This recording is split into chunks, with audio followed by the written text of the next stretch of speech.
They said something about suicide, which I never considered for 1 second. Never, ever, ever would she do that. It's like somebody punches you hard in the stomach, and again, and the air goes out of your lungs and you can't breathe. With Ellen Greenberg's family still searching for answers, Dog the bounty hunter is joining the investigation. Greenberg found dead in her apartment in 2011 with some 20 stab wounds. Some of those wounds were to her back. That's right, in the back of her neck. Look at this. The Philadelphia Medical Examiner's Office came to differing conclusions about the manner of death. First said homicide very briefly, then changed it to suicide. Then that medical examiner came off of that, said it's something other than suicide. Now the current ME is saying, yeah, it's a suicide. But Dog the bounty hunter is announcing his involvement, possibly bringing some new life to this investigation. The self-proclaimed #1 bounty hunter in the world posting this message on Sunday via X, saying, quote, "My team is in contact with Ellen Greenberg's family."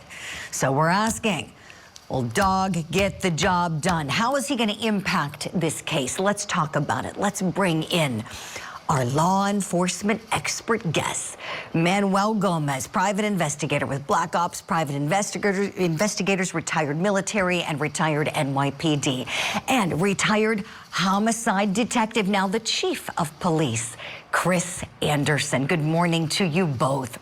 All right, so let's talk about Dog. How's he going to impact this?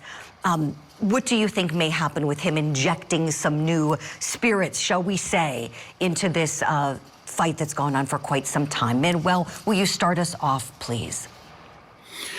Well, I would say, Dog is not the right person. I mean, he doesn't have experience in murder cases, okay? And in the TV show, he really hunts down people who are wanted for drunk driving, smoking weed, and little minor crimes. He does not have this experience. The Greenberg family, if you're listening, please hire a seasoned investigator with homicide experience. This guy is about showing, not about doing. You need to have someone who has the experience, who can hunt these guys down. Please go on the investigators' websites, vet them properly, and see what kind of cases they solve. If you don't see it, and if you just see a white guy taking a picture of a guy kissing a girl, hang up the phone, go to another site. Please hire a seasoned investigator. All right, Chief Chris Anderson, what do you think is going to happen with Dog joining the investigation? How will he impact, in your view? So, I'm not a fan of television shows jumping in and calling themselves helping out open investigation cases. I've seen the impacts when a person that is not seasoned in homicide investigations jump into open cases, and it can have a terrible effect on those cases, because there's information that they may stumble across, not realize that it's how important it is to a case, and it could actually ruin the case. So, this is a terrible, terrible, terrible situation. And I think the family deserves some form of justice. This may not, I'm not going to say may, this absolutely is not what needs to happen in a case like this, because one thing, this family hadn't seen justice in a long, long time. And also, if what I've seen is the absolute truth and fact, there is a murderer running around in this area, and he needs to be apprehended. And let's talk about that.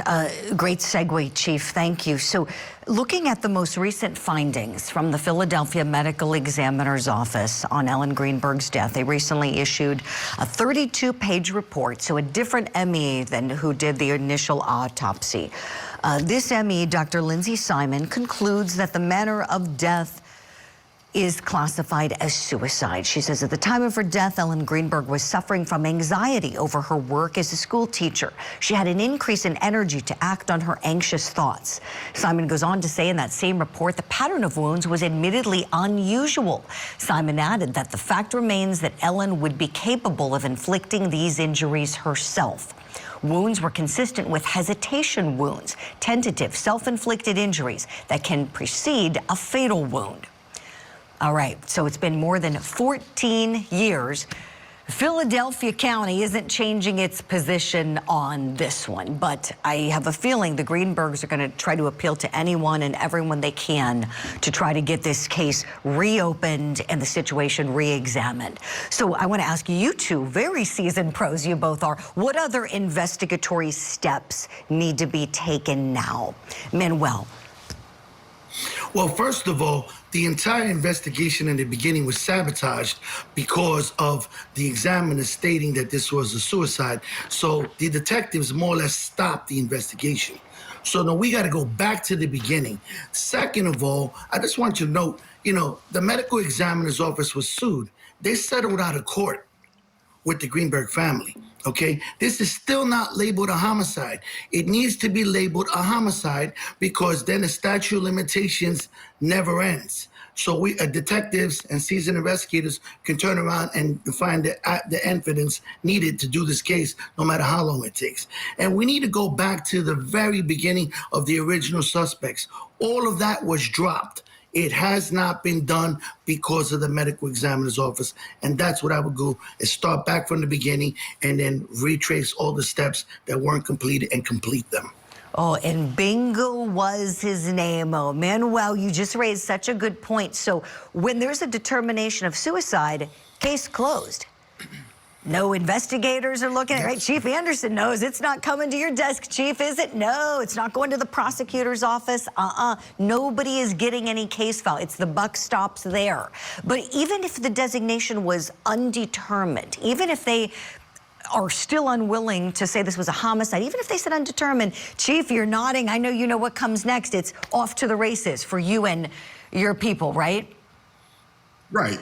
You leave you leave this victim's family some hope if you determine the case to be undetermined. It doesn't have to be, it doesn't necessarily have to be labeled as a homicide. You can make it undetermined, and that still gives the investigators in this case some leeway in order to prosecute it. But now you've created even more of a mountain for them to climb by determining this case now as a suicide, because that's going to follow, even if you arrest somebody, even if you come back and make a determination that it is a homicide, that case being determined as a suicide now even creates another mountain for the investigators to climb in order for them to prosecute the person that's responsible. Even if he walked in tomorrow and said, okay, I murdered this woman, I stabbed her 20 times, and this is how it happens. You still got to climb that hill, and there are so many other hills that'll have to be climbed. And I'm just like my other partner on this video.